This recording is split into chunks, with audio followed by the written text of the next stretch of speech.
Alright guys, so I originally filmed the video just now, and it turns out that the way the camera was facing was opposite of to where I was, so I have to re-record it. So please I apologize for any speeding up of the process. But yeah, this is my review for JoJo's episode 11, um, Narancia's Aerosmith. So we left off where last week's ended, Narancia versus Formaggio. Formagio's ability made Narancia super tiny to the point where Aerosmith's attacks do not work on him any longer. Narancia tries to escape by running away into an alleyway. The sidewalk is too big because at his size it's like a pretty long distance, I'm not gonna lie. So he uses Aerosmith because there's a cat coming away, like trying to attack him from the alleyway. So he uses Aerosmith to actually shoot down the cat. So the cat runs away, and Formaggio just starts pouring like a drink on Narancia, pretty much distracting him and making him immobile. Formaggio actually steps on him, and he's like, you need to tell me where the boss's daughter is, where the other guy's at." But Narancia's loyalty does not let him do so. We get Narancia's backstory, which we find out his mom died from an eye disease, which is pretty uncommon, I believe. His dad was an asshole, pretty much. He didn't care for Narancia. While they lived together, Narancia actually decided to rebel against his father and started hanging out with some delinquents. With some delinquents. He met some guy, some blonde guy. I don't remember his name, or I don't even know if he got his name. He tried to lead Narancia in the wrong way. He told Narancia to dye his hair blonde. But we find out that it's just because he wanted to commit crimes, and Narancia was actually the one getting blamed for those crimes. So Narancia gets blamed for assaulting a woman and stealing her stuff, and turns out it was the blonde guy, his aniki, his bro. While the police take him into custody, they beat him. They hit him in the eye pretty much, and it makes his eyes swell up. And this is pretty important because it lasts a long ass time. While Narancia is serving a jail sentence, the eye just stays puffed up like that without medical treatment or anything, so it gets infected. I don't know how he's still able to see from that eye. From what I know, I don't think infections that last a year can be cured. I don't know. I'm not a doctor, but still. So when Narancia gets out of the hospital, he realizes nobody wants to hang out with him. Nobody wants to talk to him because the guy, his anike, the bro, he told everybody that his mom died from a rare eye disease. So now everybody thinks that Narancia has the eye disease. So nobody wants to be friends with him. Nobody wants to hang out with him. So he's like, damn, he really does set me up and stuff. At this point, Narancia gives up on his life when he's 15.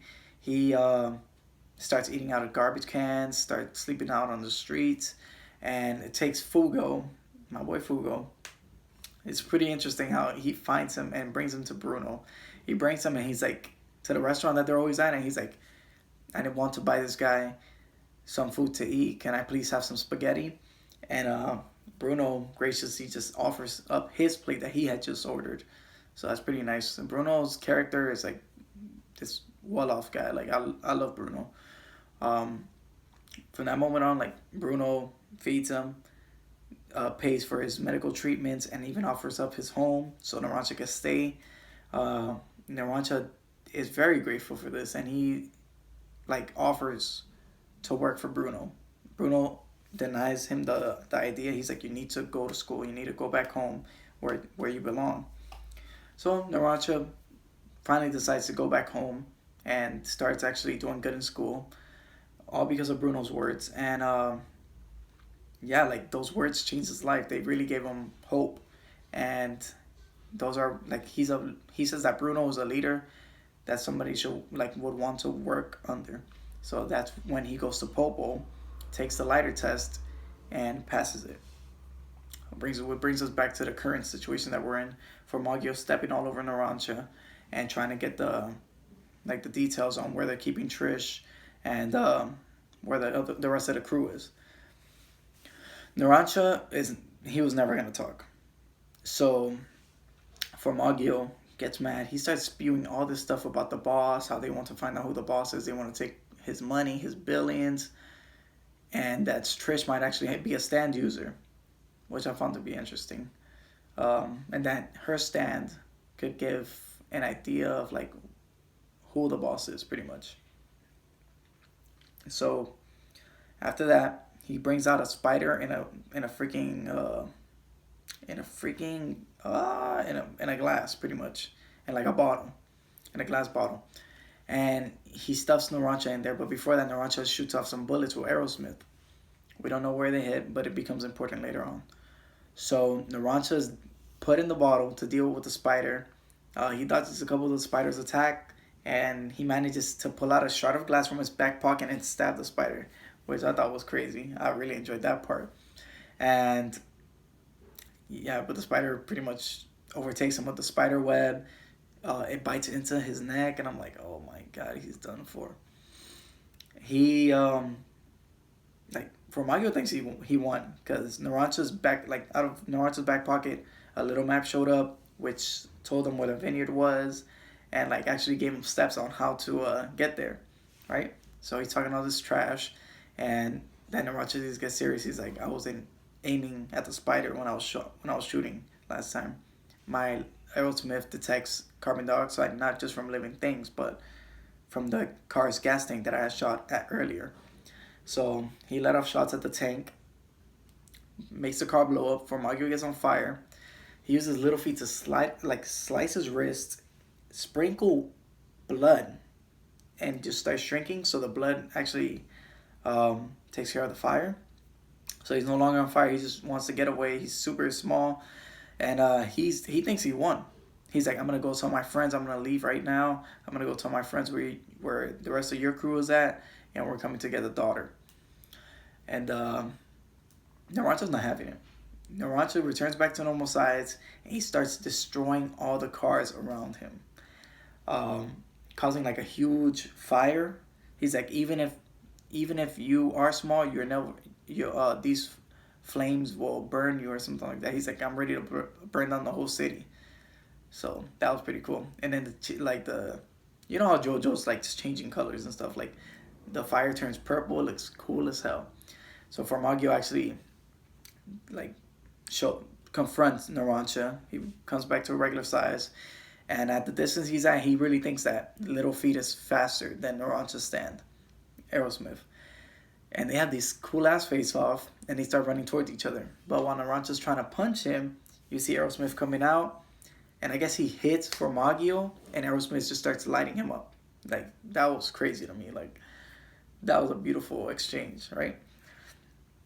So Formaggio loses, but he's been screaming pretty much like, oh, they're at a vineyard, stuff like that. So I'm assuming his the rest of the Hitman team is around, right?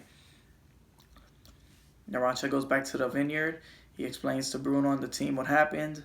Giorno's like, we should just really wait until the boss gets in contact with us and lets us know what he wants us to do. Abacchio's like, what makes you think the boss would make contact with us now? All this other stuff. And Guido's inside the van, and he's like, yo, Bruno, like, we have a message from the boss for you. So that's their first order from the boss.